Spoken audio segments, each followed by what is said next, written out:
Hey everybody, it's Brad. I've missed you. Well, I'm excited today because I'm meeting a new friend, and I can't wait for you to meet him as well. The reason I'm interested in him is he's the big deal at LFY Consulting, but he's helping leaders to be better leaders, partly through helping them create better meaning and better purpose. And his big word that I'm so curious to learn more about is self-leadership. So everybody say hi to my new buddy. This is Ben. Hello, everybody. I'm Brad. It's great to Thanks be for here. thanks for saying yes. All right, so dude, self-leadership, what the heck? What's that? Well, what do we think it is? We can kind of break down the words. We have the word self, means you, and leadership, which, I don't know, how do you like to define leadership, Brad? See if we can get some cool thoughts on the table. I feel like leadership is getting more out of yourself and those people around you. Mm-hmm. Yeah, I like how the people around you, because is it really leadership if you don't have followers? So leadership is a part in regards to influence, but also you said yourself. So how are you showing up? And so when we talk about self-leadership, there actually is a component of self in the term leadership already. And so self-leadership, I think, is actually just it's like an expansion of the word leadership, because you can't really make anyone do anything. So when you say you're leading others, what you're really doing is convincing people, maybe motivating them, maybe encouraging them to do something that you maybe want them to do too, that they want to do because that's why they're doing it. So self-leadership is choosing how you want to act intentionally to reach any sort of goal whatsoever. So when you feel stuck, when you feel indecisive, when you feel stressed or discouraged, when you feel lost, there's an issue there with self-leadership. You are not able to make a decision for yourself, or you feel that what you feel is right. And going back just to close off the loop on what leadership is actually creating an environment that motivates and encourages others to lead themselves in a way that is effective and efficient and aligned with who they are as an individual. As too often leaders tend to think that their responsibility is how someone feels or the actions that someone does. That's not the case at all. Your job is to actually help them make choices, right, that serve the organization, that serve you, that serve them. And the only way to do that is to create an environment that helps them do that. Well, I'm drinking your Kool-Aid. So, when you say create an environment, is that also code for creating a culture? Are they different? It's a part of the environment So what then? because, Teach me. everything, yeah. So What's the environment itself, so I crafted this model called the team model of managing to motivate when I was immersed in corporate workshops. This is mainly pre-COVID, before I went and built a talent development department in a life sciences manufacturer, and then mainly focused a lot on one-on-one coaching outside of the corporate workshop world. And the model encompasses what the full environment is. So trust is actually part of the environment, the relationship that you have with your direct reports and the people around you, as well as the organization. The environment itself, which is where you work and the resources you have with that work and right? the social relationships that are in that environment, are also part of it. The actual work that you're doing, because if you hate your work, that's part of the environment. And then the meaning that someone perceives behind the work too. So culture is a component of that. But as a leader, you actually have influence over the social relationships, over the actual work, over the resources the person has, over the meaning they perceive from their work, and over the relationship that you have with that individual, right? The level of trust you have. So do they believe that you're going to follow up and follow through with things? Do they believe that you're credible, etc.? Do they believe in your vision as a leader? So all the things that encompass executive presence.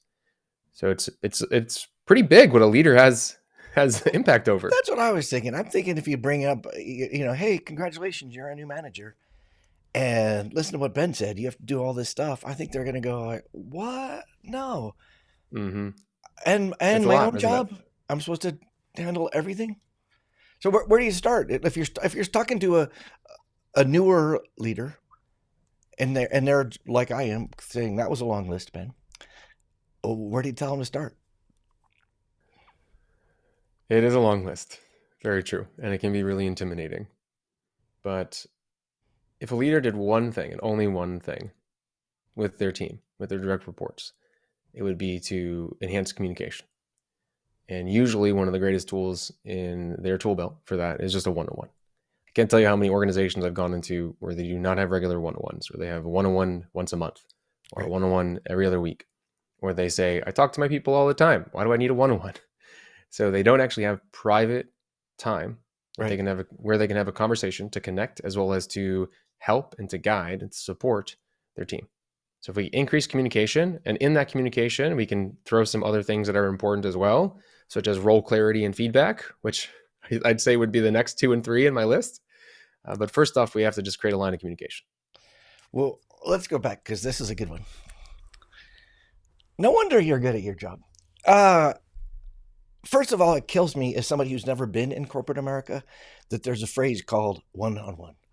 Like, we read that in a book. Okay, you have to, hold on. What did you say? One on, that means I talk to him alone. The thought that that's a leadership skill or management skill just makes my head explode. And the fact that people don't do it also makes my head explode. What's with that? Like, how did we get to a place where leaders don't know, oh, you're supposed to actually talk to the people you're leading? Well, since we're reading off of the same page, I think we're drinking the same Kool-Aid. I'm curious to what your thoughts are there. I'd say at least one factor is that they're overwhelmed with work. I'd say that's one factor, or overwhelmed with what they think they have to do. So maybe they're individual contributors, they're promoted into a leadership role, and they're actually doing too much, and they think that spending time with their people is a waste of time. Yeah, those people suck. I don't I don't mean to be so general, but they just astound me. And to me, so you said what's my take on it? I just feel like that is the lowest hanging fruit. Like that is the easiest way to be a better leader that they haven't even considered. They put your management books away, go talk to them and ask them how they're doing. Mm-hmm. Yep. Well, the problem is that in a lot of organizations, it's not an expectation. So yes, if you're a leader that has done one-on-ones before and you've done them well and you've done them weekly and you've seen the positive results from them, you're going to want to do them again. So if you go into an organization that doesn't have them, you're going to push for them or you're going to schedule them yourself. But there are a lot of organizations that don't require this. A lot of organizations that structure their day to make it really difficult or supposedly really difficult for a leader to do these. And so it actually starts not in the leader's hands, but from just an organizational kind of development piece. What are your expectations for leaders? Is one of their performance review pieces scheduling, having regular one-on-ones with your team? And I know this is silly because you're like, why should I have to tell my leaders to do this? But if I'm worried about my job and I'm living in a place of fear and I don't have one-on-ones with my boss and I don't know the expectations of myself as a leader, it can be difficult for me to go against the grain and to schedule this. Nuh-uh. Let me.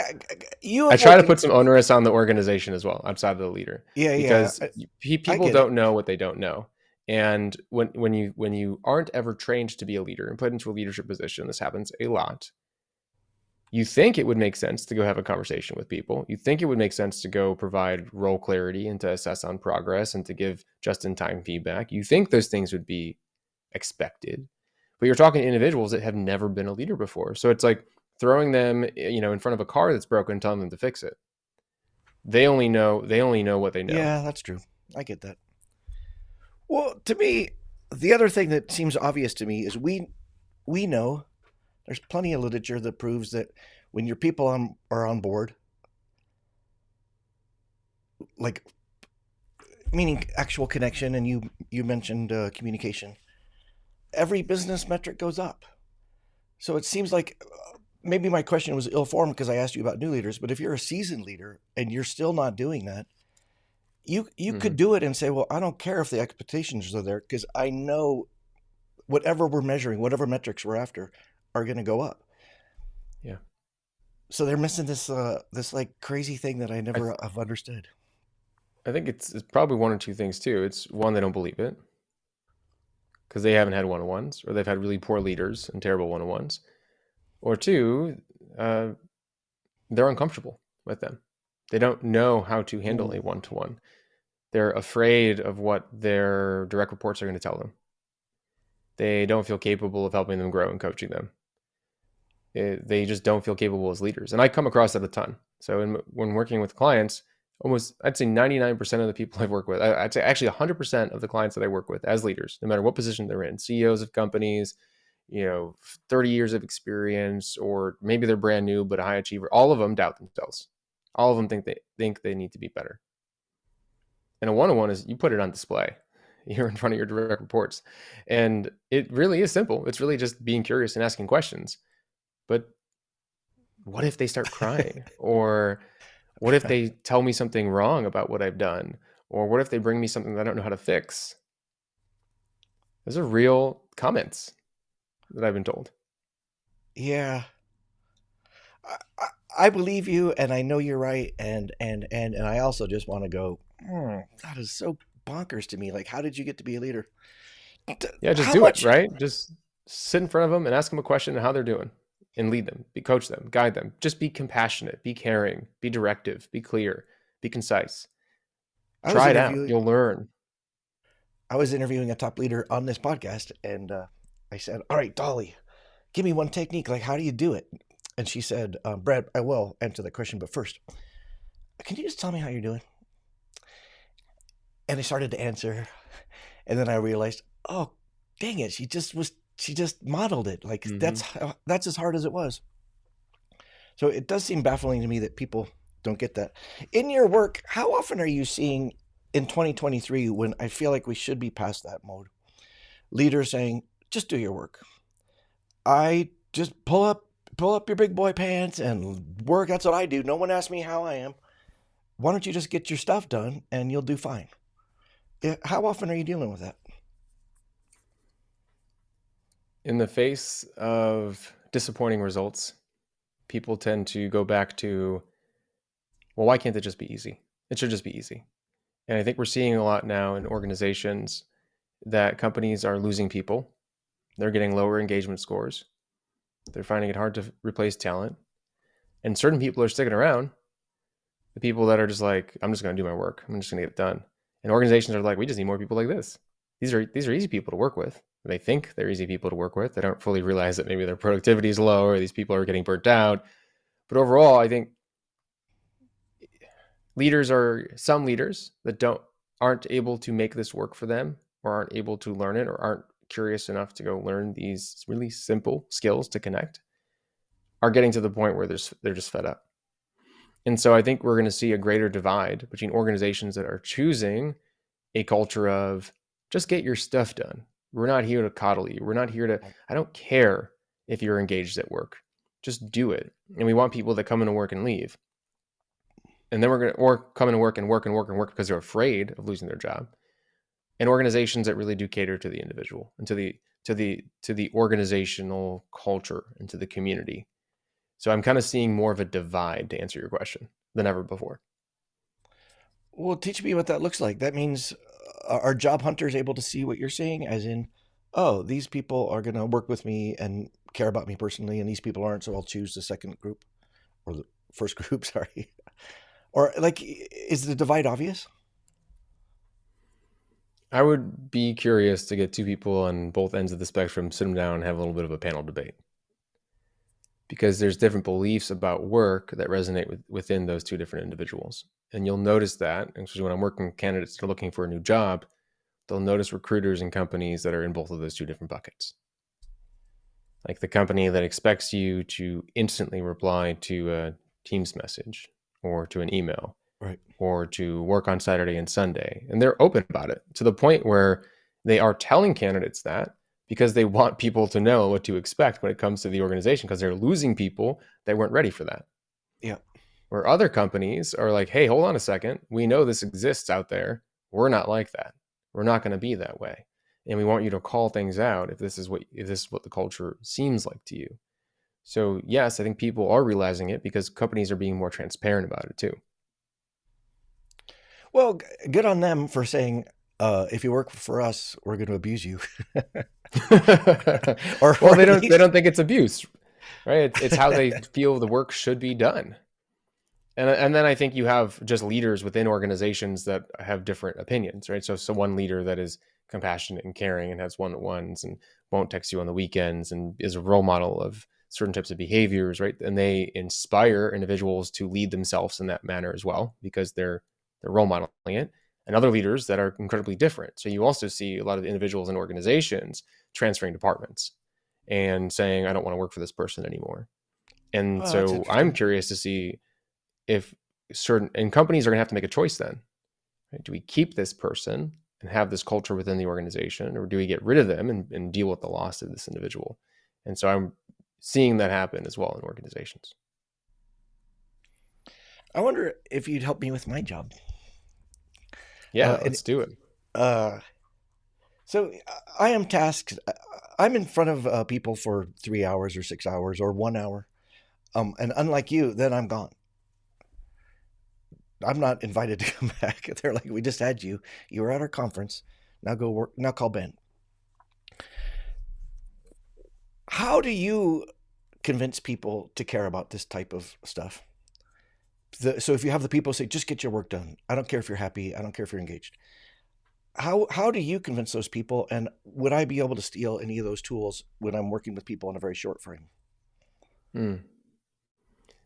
So to see if I understand, you have a shortened time frame of working with somebody, Mm-hmm. and there's a desire to help get more people on board with what you're preaching, what you're saying, what you're teaching. Yeah, my message is basically what we're talking about. Hey, How do you if you know focus on the people, the business will follow, almost yeah, regardless of what business you're in. what indicators have come up? Like, what indicators do you track to see if they're bought in or not? Oh, that's a crappy part about my job, man. It's almost impossible to get people to measure that because depending on the client, sometimes I'm brought in as a change agent, but also often I'm brought in as somebody like, oh, we need somebody at our conference. We need someone who's really good in front of a big audience. So they're not picking me for. They're not going to measure their group before and after I come. So I don't know. Maybe he got wisdom there, but it's Is that notoriously true? difficult to measure. Is that true, by the way, that they're not going to measure, or that measurements just have not been asked? Oh, it depends, but you'd be surprised how many times I'm working for a conference, not an organization. Meaning, Hmm. um, my stakeholders are the people who are running the conference, and they're not necessarily talking to the top leadership about what is like. How are we going to get this out? Hmm. How are we going to prove that this conference was valuable? It's like they're different silos and they don't always talk, and that is so Yeah. much more common than a CEO saying, "Brad, this is what we need." I tend to connect with the Hmm. CEOs at the meeting, and then we follow up. So you're looking for a way to ensure impact, or to impact greater Well, I'm based looking. on your work. I'm more transparent than that. I'm looking for techniques, like because I know people come on you. They hire you to be a consultant, and they need you, and you quickly Yeah. deduce this person is not getting it, and then you're going to have to lead them through some sort of process to make them feel like, oh, I do need on ones. Oh, that is not just something a box I check. It's Hmm. something I believe in. What's your path for getting them to buy into some of that? Yeah. And by the way, I'm asking a whole stream of questions. I'm trying to get to the heart of the feeling behind the question that you asked and what your ultimate outcome would be and what you'd like to actually see happen. And so now we get a new question, which is, what are my techniques to ensure that people buy in? So I don't want to go Fair enough. around. I don't want to go around your question. I'm happy to answer the new one, but I was also trying to serve you in that moment. Yeah, well, So, I'll answer your question, but I still am not letting you off the hook. Um, in my case, it's leaders coming up to me and saying, "You know what? I've heard of this. I know about this. I'm not an idiot. I just didn't feel it until I spent time with you. You helped me understand the feeling side and the heart side in a way that wants me to change, makes me want to change my behavior. That I just want more of that because for every person who comes up to me like that, there's people who walk out the door going like, had fun, loved it. Um, I, I even believe in it maybe, but I'm not going to change my behavior. mm-hmm. And I don't have a So chance it's to tough follow because up we and say can't. like, "Hey, how's that going?" Yeah, it's tough because you can't control someone's behavior. And to connect with everyone individually, you'd have to sit down with them individually and connect with them. Right, and Or I'm you'd have to dealing tell with a a big room of story. folks. Yeah. Or you'd have to tell a story that completely aligns or resonates with them personally. That's my technique. Hmm. So when I'm in front of an audience, So, that's what I do. yeah. I tell story because I can teach them the bulk of my message on like a sticky note. It's not that hard. It's not that complicated. But so the bulk of it is to get them to care about it, and I use stories to make them care. Mm-hmm. But that's why here I am with a guy who gets to go deeper with these leaders. I'm really Yep. curious how you try to bring them along and make them say, like, okay, now I understand it, and I want to care about it, and I Yeah. want to work on it. And we can only, right, help. We can only expect someone to care if they want to. Like I work with clients who want to change. Right? I don't work with clients that don't want to. So when you're in front of a room, there are going to be people that don't want to change. Now it sounds like, well, how do I get more people to care about changing? That is a very tough question because there's people in that room that are ready, some people that aren't going to be ready until a year from after they heard your talk, some people that may never be ready. And there are different techniques and different stories you can tell, and even walking them through a visualization of, imagine your entire team, right? 6 months or a year from now is writing a letter to you about how you changed their life. What would they write? You can try to help them care through personal stories and through visualizations and ideas, but if they're not ready, then they're not ready. We call those people the back row. The Ones on their phones, right? I mean, no one who hires me really expects me to change 100% of that room. I'm kind of like a first data point. I'm like chipping away at the old ice block. But now it's time to hold you accountable. Talk to me about how Okay. you do this. Yes. And I just, one more thing. This is an opinion, would be to create a metric for yourself after each talk, depending on the room size and how many people you want to come up to you and tell you something about what your work did for them. And then give them a challenge at the end. Say, I'm going to be here. I'm going to stay here for X amount of time. And I want you to come up to me and tell me one thing that you've taken away. And just give a task and get a number in your head and then deem yourself successful based on that. That is just a piece of advice Yeah. that came to me as we were talking. I don't like giving straight advice, but that's Now, all. And I don't even know if you do that already. the worst part about that advice, Ben, is that I didn't think of it first. That's a great idea. It's Okay. a great And then, idea. by the way, hey, I really dislike giving advice because there's so many assumptions built into advice. And so I just wanted to say my opinion for a second before I was held accountable. Well, here's what I'm telling you. I'm working with a group tomorrow. I'm trying that tomorrow. Awesome. In What's your number?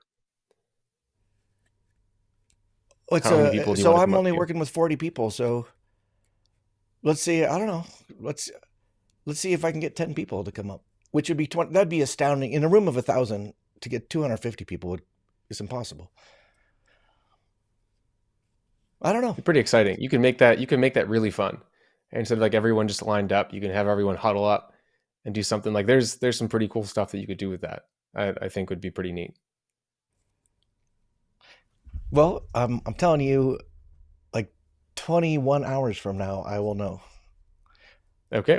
Can you follow up with me and let me know Yeah, totally.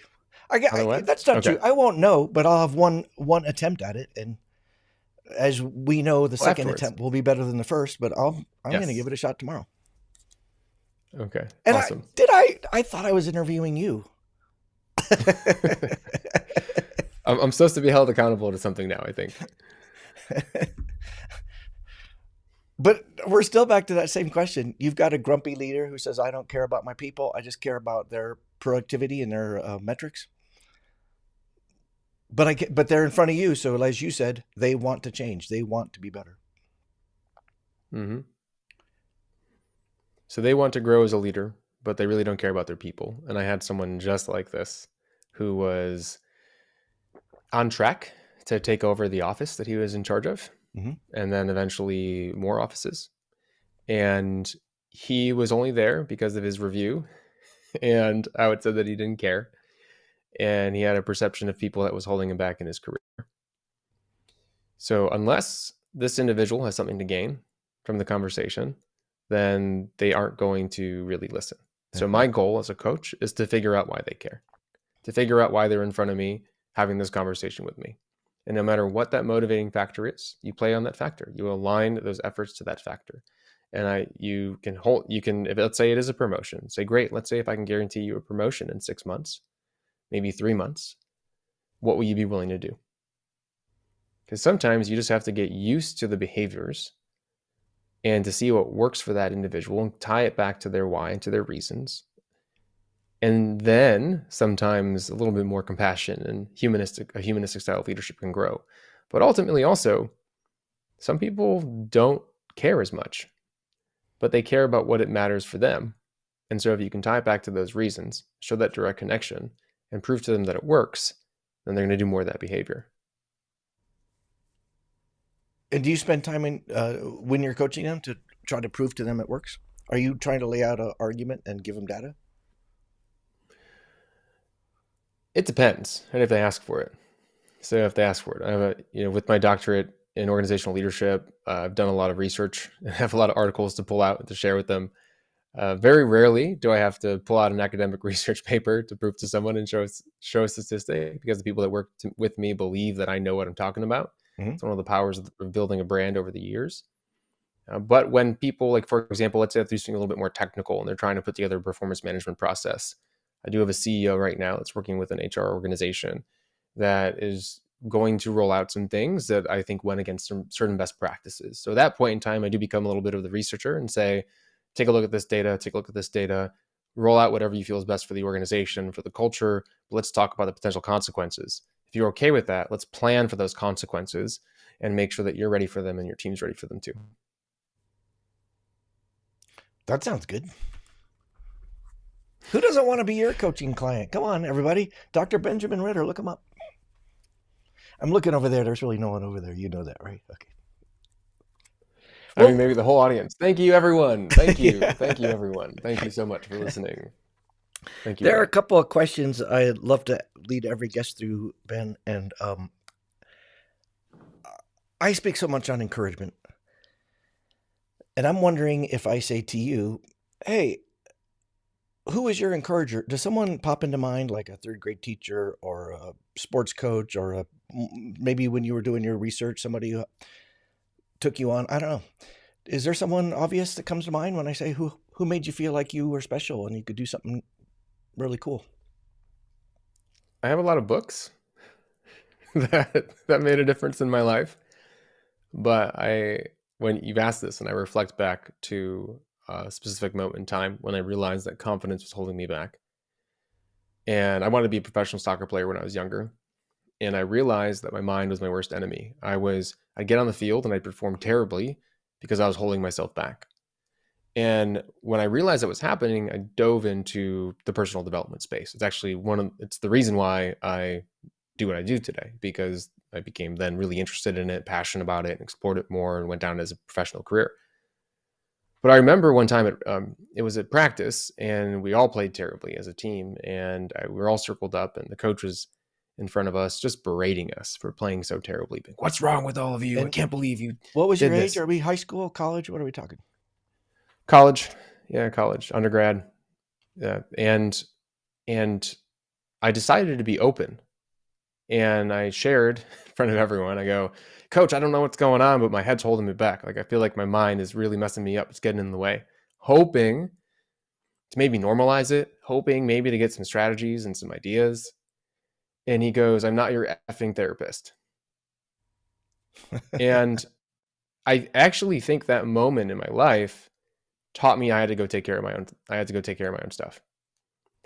And it's wrong. I think we need mentors. I think we need coaches. I've had coaches in the past for specific skills I've been learning, but it made me very self-reliant.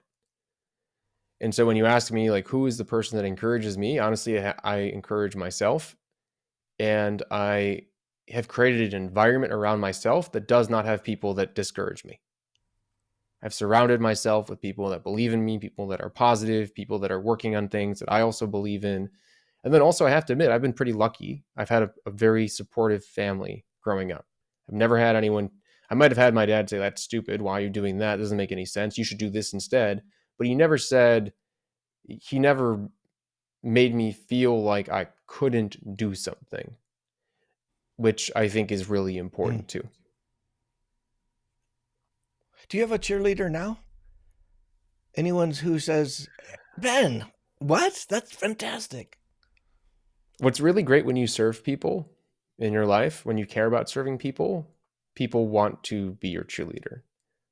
So I'd say every client that I've had in the past, the friends that I have because I care deeply about them, my family, once they started seeing that coaching actually was a was a way to make a living. I Yeah. remember the first time I think my family members realized, what I built.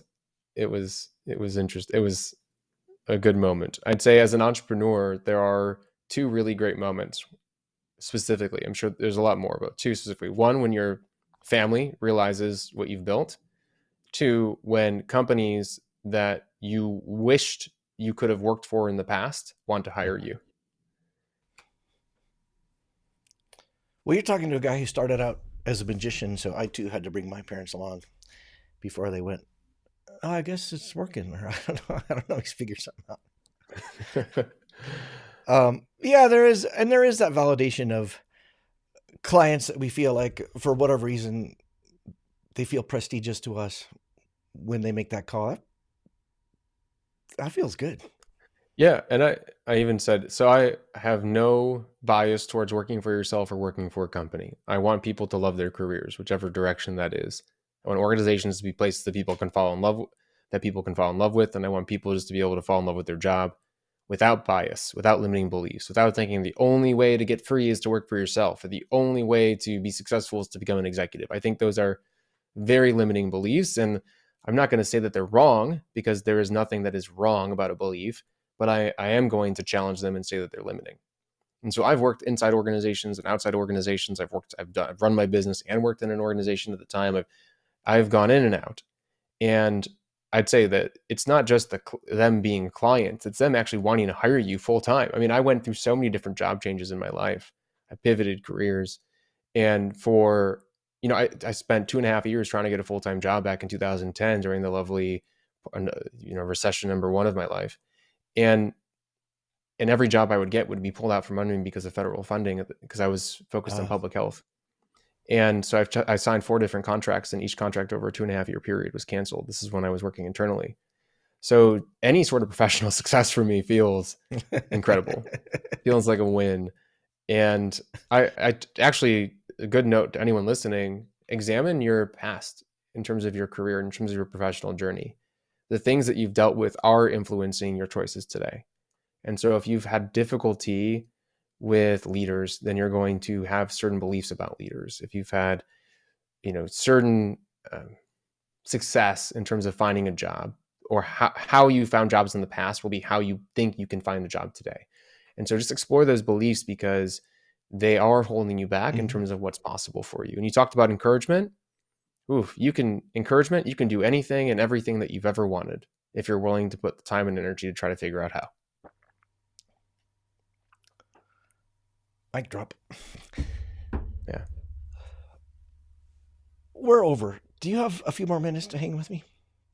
Yeah, let's hang out. I want to go back to your soccer coach. So you're undergrad. So that means you're 19, 20 ish, somewhere in there.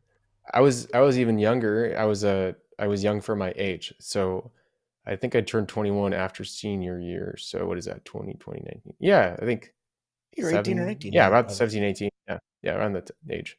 All right. So if you could go in a time machine back to talk to that coach after the kids were gone and say, oh, and the coach, especially, let's assume the coach wants to know what you think.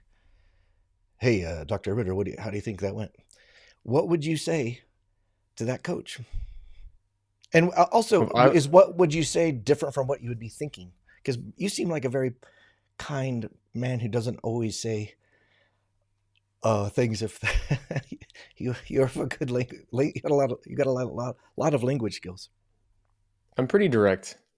I'm like nice mean. I give you all the information you need to know, but I do it in a way that can't directly offend you. Nice. I use the SBIC model of feedback, and I don't think it's mean. I think it's actually it's Right. constructive. It has a purpose. You don't live in the past, you live in the future, because that's where you're headed. And when it comes to feedback, what you're focused on is trying to improve outcomes that are going to happen next. And so it doesn't really matter what has happened. So am I going back in time? Am Yeah, I going back you're into the taking body of your my young self? No. You're going. It's a space-time continuum problem because you're going to see yourself walk off to the locker room with your other players to change their cleats and get ready. You're alone on the pitch with a coach, as your current self, with all your knowledge. Ah, okay. I'd walk over to him and say, if you want that kid to be the best player on your team, because he is, then you need to make sure that he's able to think clearly. And right now, his confidence is really hurting. And so it's just a choice. Do you want to have another really great player on your team, or do you want to keep him the way that he is? If you want to have a really great player on your team, go talk to him. In other words, you're saying you're wrong. He said, "I'm not your effing therapist," and your current version of yourself would say, "Well, actually, if you were a therapist, you'd get a better player." If he cared, and it's not that he's wrong. It's that what are his goals? Are his goals to have the best team that he can have? And this goes back to that first question. What does someone care about? Because that coach may think I don't have the time for this. I don't actually need a better team. I have enough players on my team. I don't need this kid. Then fine. Okay. The kid will figure it out. He did. But if you want to have a better team today, go talk to him. You're so much kinder than I am because I'd say he was totally wrong. You said he's not wrong. Depends on what you want. Of course he was wrong because what level are we? D1, D2, D3? D1, D1. Yeah. So hardcore. All right. So he's under some pressures besides being an educator. But I would just say, as a fellow human, looking to an 18-year-old kid and basically saying, "Screw you. I see you're suffering, not my problem. Get your crap together." I just think that's abusive coming from a coach to a player, and therefore wrong. Do you think I'm crazy? No, I think in that world of right and wrong, you're right. And I would say the same thing. I don't want to coach. If I had a kid and he was playing soccer and the coach treated him that way, I'd have to go talk to the coach. Right. Because that's not leadership in my book. But ultimately, I did what I needed to do. The kid did what he needed to do and decided to go to handle it himself. I just have it's a hard time for me to define a behavior as right or wrong. I think it doesn't serve the kid, it didn't serve the team, and it didn't serve him. And there was a different decision he could have made. That's so we got to such an interesting topic. Because I'm back to, oh no, it's part of his job as a human to build up those people around him. And even if that's too hard, he certainly it is certainly his job as a human, not a coach, to make sure he's not pounding somebody down, especially somebody who's he's the authority figure literally in this case. He's called coach, and he was not coaching, he was being a jerk. He's being a bully and an abuser, I think. So for every Ben who said, "I'm going to figure this out, dang it," I think there were 9 other kids who were just like, "I can't handle it. This is the worst thing for my personality ever." So when we go back in time, but we're going to fast forward from that point because that's when I decided to go into this field. My main mission was to basically help people feel accountable and empowered to create what they want for themselves, because they're going to face people like that. And so I would love all organizations to have certain expectations of leaders, even coaches, teachers, even all humans, to have the mission to help others, not at the expense of themselves, but in order to help them in a way that serves them too. So I'm not serving from an empty cup, so to speak. Because too many people fall on their own sword. I would love to live in a world like that. I think you're making that happen. I'm trying to make more of that happen. It's just not currently the world that we live in it. And I hope everyone listening can help it become more in a way where we are caring about others, where we're not beating people down, where we're not bullying them, where when someone says that they're hurting, we say, "Tell me more about that." Not because I have to fix it, but because I want to listen at least. Right.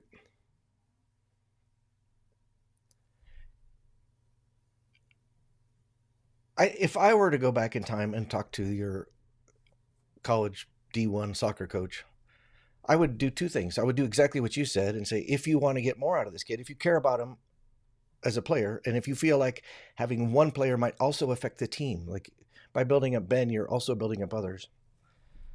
That's the first tack. But also, I would just be going like, what kind of monster are you? I wouldn't say that way, but part of it is like, you are a human. You are not here to be mean to people. So even the weakest players deserve respect and love. Even if love is not a big Care Bear hug, it's respect and love. And if you weren't at your potential because of your some mind games are going on, if he's already dismissed you as like that guy is bottom of the bench forever, he still has a duty to you.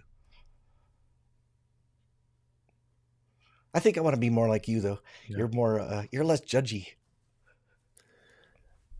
I think we need to be a little bit more strict on what we expect from people that have power. And I think the world is becoming more and more like that. And not just people that have power, but everyone. People need to just have a certain expectation of themselves that they are bringing more good to the world than not. Yeah. So I actually appreciate you calling that out. And I like this timeline that we're in where you come up and just start yelling at the coach. But it's just so, I think there was a great article. I can't remember who it was by, but it was about arguing. And I'm trying to remember who was it by. It was like either Derek Sivers or Adam Grant or one of those guys about changing someone's mind, how to change someone's mind. Yeah. And if you tell someone they're wrong, they're going to defend that they're right because you're attacking their identity. And if you listen to why someone has done what they did and try to understand their reasoning and then try to nudge them in a direction that might better serve the world or in the direction that you want them to go, they're more likely to listen. And so I think that's probably why I have such a hard time just getting pissed, right, at people that are doing things that are hurting others, because getting pissed at them is actually not going to change them. Totally agree. And this is why your approach with that coach would have been more effective than mine.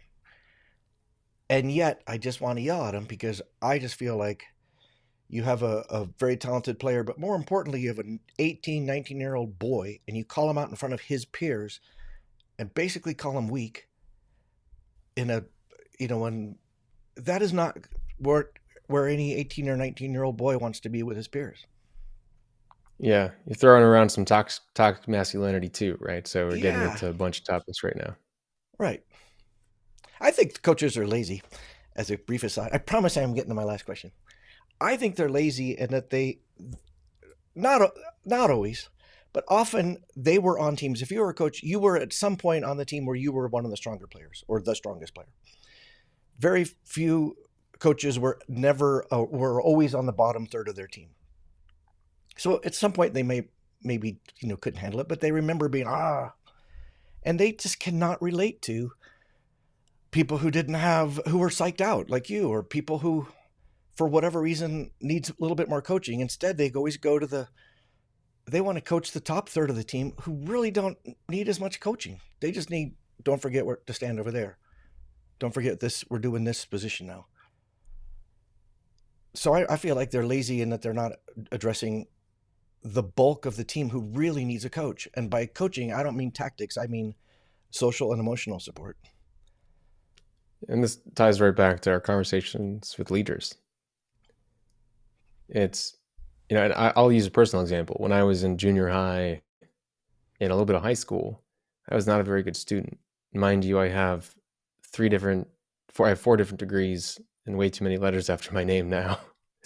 I am a voracious reader. I did not care about reading that much then. I had a speech issue, I had a speech impediment.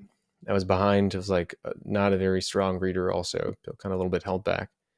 And I was basically failing math. And